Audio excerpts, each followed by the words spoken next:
Bien, vamos a continuar nosotros con este estudio que hemos comenzado y que le hemos titulado Neumatología, la doctrina del Espíritu Santo, ¿no? Hemos visto ya una introducción haciendo notar qué tan importante realmente es para aquellos que buscamos a Dios, queremos conocer más de lo que es la deidad de nuestro Padre Celestial, ¿no? Y esto es una doctrina muy importante, muy necesaria de aprender. ¿Saben por qué, mis amigos, mis hermanos? Imagínense ustedes que el ministerio del Espíritu Santo es justamente la de convencernos de pecado, de mostrarnos a un Dios santo y perdonador, de llevarnos a Cristo. Y una vez que somos rescatados, Él nos enseña, es el maestro, es el enseñador, es el consolador. Y aparte de eso, es nuestra arra, la garantía que a nosotros los cristianos nos da de que somos hijos de Dios y de que estamos yendo a la presencia del Señor. Entonces, nosotros ahora sabemos que esta doctrina del Espíritu Santo es muy necesaria. Justamente ese es el problema en otras organizaciones religiosas que no tienen la certeza de la salvación e incluso muchos de ellos desconocen cómo llegar a ser salvo. Y es ahí donde comienzan a apelar a las obras, ¿no? Ya sean las obras de la ley que están escritas en este sagrado libro, o como por ejemplo las buenas obras, ¿no? Y procuran de alguna manera alcanzar la salvación haciendo obras de bien, teniendo buen comportamiento, ser excelentes personas en cuanto a la moral, ¿no? Pero tenemos que saber, mis hermanos, que esas cosas, si bien tienen muy buen mirar, ¿no? Delante de los seres humanos, pero lamentablemente esas cosas no salvan.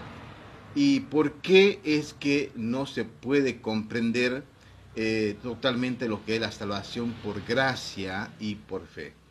Justamente por la ausencia del Espíritu Santo.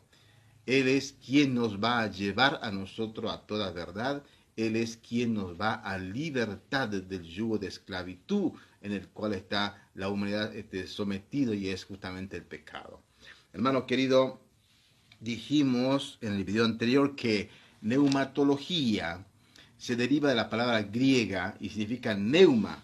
Esto, y presta atención mis hermanos, porque en base a esto significado de la palabra neuma, es que nosotros vamos a poder luego unir los textos bíblicos del Antiguo Testamento y vamos a ver cómo ahí también el Espíritu Santo tiene otro nombre, ¿no? Porque no siempre se lo menciona como el Espíritu Santo, sino por ejemplo como el aliento de Dios o el soplo de Dios. Y cuando habla de soplo de Dios, justamente está hablando del Espíritu Santo, ¿no? Se deriva de la palabra neuma, que significa espíritu, aliento, viento, ¿sí? Leímos dos textos bíblicos, Juan 3:8, luego leímos Juan 16:13 al 14, ¿no? Dijimos que toda la Biblia es cristocéntrica y que cada una de las personas de la deidad tiene su lugar, y si llegásemos nosotros a querer cambiar de lugar, como hemos comentado, que en otras organizaciones religiosas le dan mucha más importancia al Espíritu Santo que a la doctrina de Cristo, ¿no? Y terminábamos diciendo justamente que aquellos que hablan demasiado de lo que es el Espíritu Santo, ¿no? Haciendo mucha mención al poder del Espíritu Santo, cae fuego del Espíritu Santo y la unción del Espíritu Santo y todo ese Espíritu Santo, y están como en un éxtasis dentro de estas congregaciones y no hacen mención al Hijo. Estos no son hijos de Dios. En este día vamos a estudiar un poquito de lo que es la personalidad del Espíritu Santo.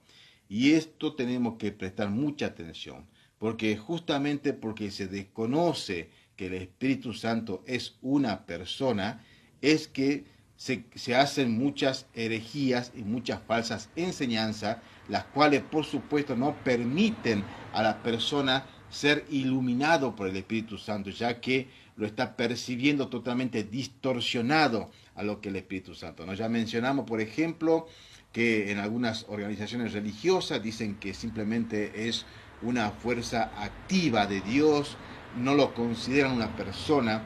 Y acá nosotros vamos a ver realmente que no es así, porque el Espíritu Santo tiene emociones, él tiene inteligencia, tiene voluntad propia, y aparte de eso también más adelante vamos a ver que Él es soberano, Él ordena y manda, y eso por supuesto nos hace notar que es Dios.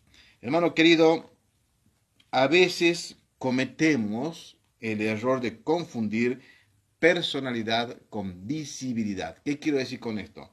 A veces nosotros pensamos, bueno, para que sea una persona tiene que tener un cuerpo físico y tenemos que ver.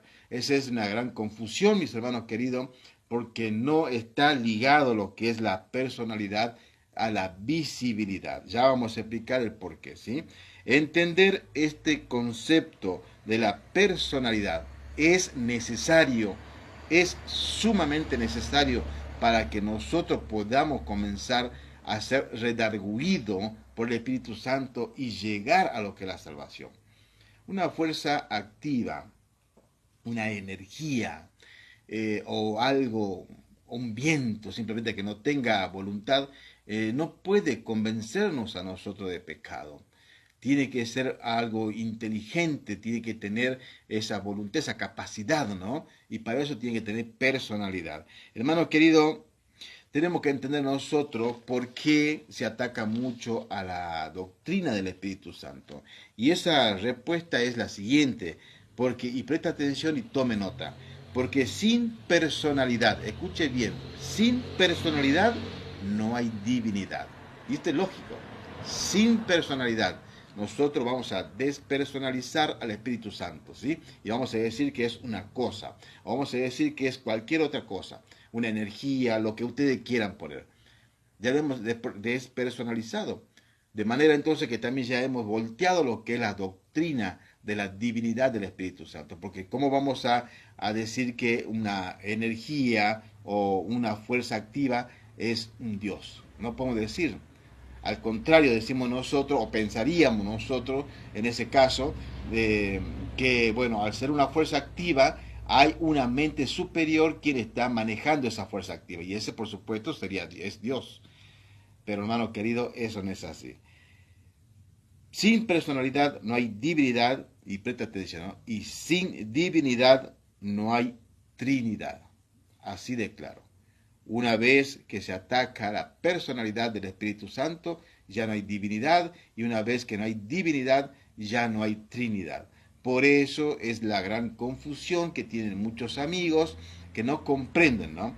No solamente se abusa del Espíritu Santo, transformándolo en una energía, una fuerza activa.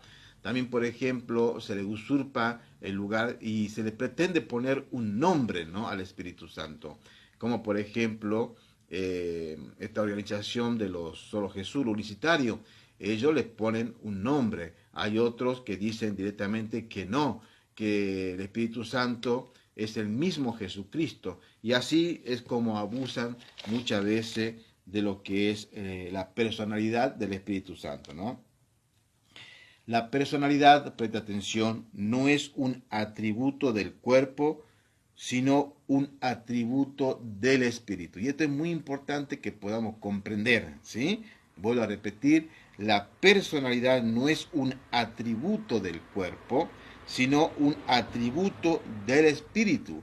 Por eso dijimos al comienzo que la personalidad no debemos confundir con lo que es la visibilidad. ¿Por qué? Porque nosotros podemos ver, por ejemplo, a una persona físicamente, lo podemos ver, pero no sabemos nosotros cuál es su verdadera personalidad. Quizá pueda mostrarse de alguna forma y podemos nosotros vislumbrar algo de lo que es la personalidad de esta persona.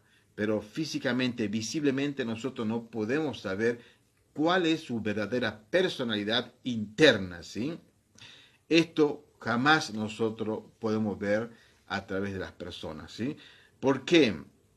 Bueno, tenemos que entender también que el cuerpo es una vestidura de nuestro espíritu. Este cuerpo, el cuerpo suyo, es en base, es una vestidura del espíritu. Por eso también vemos nosotros ejemplos en la Biblia donde dice que somos como esos vasos de barro, ¿no? Y que hay un tesoro guardado dentro. Ese tesoro es justamente también el Espíritu Santo, mi hermano querido. Usted anote esto, grábese en su cabeza y ya vamos a ir terminando con esta parte que dice así: usted no es un cuerpo, presta atención, usted ni yo somos un cuerpo, sino un espíritu que tiene un cuerpo. Cambia totalmente la connotación de aquellos que dicen, por ejemplo, que somos un alma o somos un espíritu, ¿no? En el sentido de que una vez que morimos, ya está, se acabó el espíritu. Este cuerpo es el espíritu, ¿no? Mi hermano querido, este es el envase del espíritu. Una vez que nosotros abandonamos esta vida, es justamente que el alma junto con el espíritu parten de esta vida y por supuesto a una eternidad ya sea con Cristo, si es que hemos recibido al Señor su perdón, su gracia acá en esta vida, aquí y ahora, o lamentablemente aquellos que han partido sin Cristo están en un lugar de tormento que tristemente ya están simplemente esperando salir de ahí para ir al trono blanco, ¿no? Hermano querido, vuelvo a repetir para que quede claro: usted no es un cuerpo, sino un espíritu que tiene un cuerpo. Y esto quiere decir que la personalidad es la parte inmaterial. La personalidad es la parte inmaterial. Por eso es que visiblemente no podemos percibir cuál es con exactitud la personalidad que tiene, valga la redundancia, la persona, ¿no?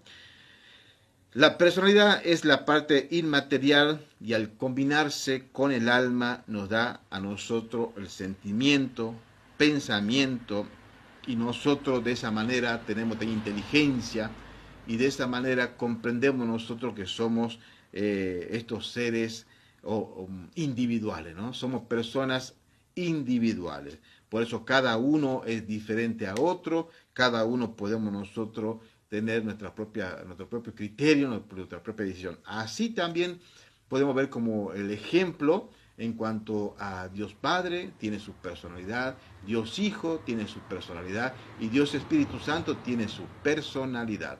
Mis hermanos amados, vamos a dejar por acá este estudio. Realmente es mi anhelo que usted pueda estar creciendo. Dios mediante, en el próximo video vamos a ver cuáles son esas propiedades personales del Espíritu Santo, ¿no? Como por ejemplo que Él posee inteligencia, también tiene poder, tiene personalidad, tiene conocimiento y por supuesto es fuente de todo amor para el cristiano. Mis hermanos queridos, que el Señor les bendiga. Realmente espero que podamos aprender y a saber y a conocer bien quién es el Espíritu Santo, ¿no? Que el Señor les bendiga.